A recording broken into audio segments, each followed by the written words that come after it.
Hola, yo soy Simón Reis y hoy vamos a hablar sobre la sociedad del Renacimiento. La sociedad del Renacimiento tenía varios grupos y hoy, por el que vamos a empezar a hablar, es la burguesía. Los burgueses no pertenecían a un grupo social privilegiado, debido a que debían pagar impuestos y no tenían ningún derecho político. En el siglo XV se profundizaron las diferencias que había entre los burgueses. El patrimonio, el origen, la profesión y el poder que se ejercía en la ciudad definían la posición que cada uno ocupaba. Los burgueses que tenían más dinero, sobre todo los banqueros y los grandes mercaderes, procuraban imitar la forma de vida y las costumbres de la nobleza. En su deseo de ascender socialmente, muchos compraban tierras y títulos de nobleza. También las personas que formaban parte de la burguesía eran los artesanos que realizaban distintos oficios y los trabajadores asalariados. El segundo grupo que había era la nobleza. Los nobles se integraban en el grupo social con mayores privilegios, o sea, no pagaban impuestos. La alta nobleza terrateniente constituía una minoría. Por debajo podía situarse una nueva nobleza, integrada por burgueses que habían accedido a este grupo gracias a la compra de títulos y cargos. Esta nobleza no era plenamente aceptada por la alta nobleza. Un escalón más bajito de este grupo social se encontraba la baja nobleza o la nobleza rural.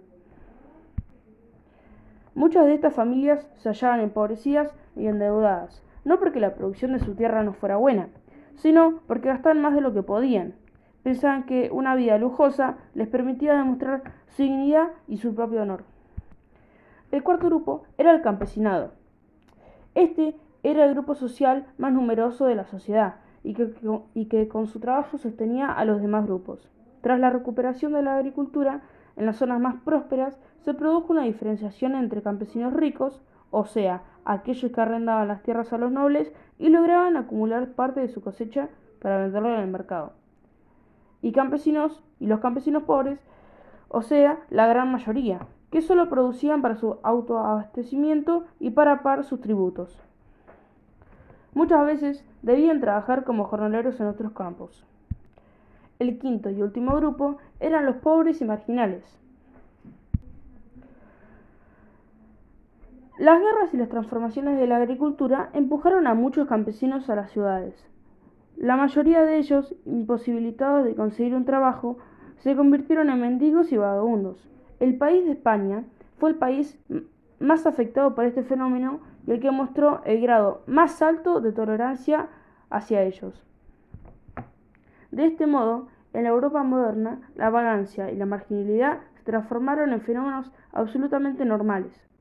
Además de mendigos, a este mundo pertenecían aventureros, artistas, saltimbanquis, soldados de mercenarios, peregrinos y buhoneros, muchos de los cuales se trasladaban de ciudad en ciudad o iban detrás de los ejércitos. La respuesta que le dio el Estado ante el incremento de pobres fue el aumento de la caridad. Un ejemplo del aumento de caridad sería entrega de alimentos, creación de hospicios para niños abandonados y, de manera más brutal, la persecución. En efecto, en algunas regiones se establecieron las llamadas leyes de pobres, que permitían expulsar a los que no eran del lugar. Dentro de la sociedad del Renacimiento también estaba la familia, que, durante el Renacimiento, las familias estaban dirigidas y organizadas por los padres o los varones que fueran cabeza de familia, que ocurría exactamente igual que en la Edad Media. Se consideraba que todos los que vivían en una misma casa eran miembros de una familia, incluso los parientes lejanos y criados, aunque no tenían derecho a la herencia. De todas maneras, había diferencias entre las familias nobles, las burgueses y las de sectores populares. En las familias más adineradas, tanto de la burguesía como de la nobleza, el casamiento de los hijos se planeaba desde la infancia, ya que permitía realizar alianzas. Además, el padre de la novia disponía de la dote, o sea, un patrimonio en bienes o más bien en dinero, para entregar al novio. En cambio, en los hogares más humildes era común que las parejas convivieran sin estar casadas. Sin embargo, en los hogares burgueses, los lazos afectivos fueron cobrando mayor importancia y lentamente fueron perdiendo la fuerza la idea de concebir el matrimonio solo como una alianza económica o tal vez política. De hecho, muchos humanistas concedieron importancia al papel de la mujer en la sociedad y se preocuparon por proporcionarle dignidad a su educación y una mayor consideración social. También, dentro de la sociedad del Renacimiento, estaba la mujer. La mayoría de las mujeres se convertían en jóvenes madres. Sus vidas como adultas eran un ciclo continuo de embarazos y crianzas. En las familias burguesas, la mujer se ocupaba de la administración y el gobierno de la casa. Realizaba distintas tareas domésticas y cuidaba de sus hijas. Solían tener varios hijos, ya que, como la mortalidad infantil era muy alta, las familias pudientes necesitaban asegurar su propia descendencia. En general, las mujeres de la burguesía o de la nobleza que no contraían matrimonio ingresaban en un convento. Las mujeres que pertenecían a familias pobres tenían muy pocas oportunidades de mejorar su propia condición, es decir, de lograr un propio ascenso social. Las campesinas casadas trabajaban gran cantidad de horas por día en el campo, junto a sus hijos y esposo. Las solteras, en cambio, dejaban el hogar a los 10 o 12 años para emplearse en casa de una familia con bastantes mayores recursos.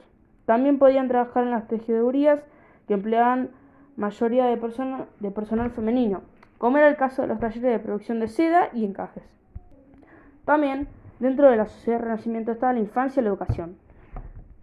Recién en el siglo XVII comenzó a producirse la separación entre el mundo de los adultos y el de los niños. Hasta ese momento el niño era considerado un adulto pequeño y desde los 7 años recibía los mismos castigos que los adultos y se vestía igualmente como ellos. A partir del Renacimiento, la infancia fue pensada como una etapa de la vida con características propias y únicas. ¿A qué se debió este cambio de mentalidad? La valorización de la infancia se relacionó con el crecimiento económico, gracias al cual los padres pudieron mejorar su alimentación, lo que redujo los índices de mortalidad infantil. Además, la mayor disponibilidad de recursos permitió retirar al niño del trabajo infantil y concederle tiempo y dinero para su formación y entretenimiento, sobre todo en las familias burguesas. Esto motivó la creación de escuelas como un lugar propio para niños y jóvenes.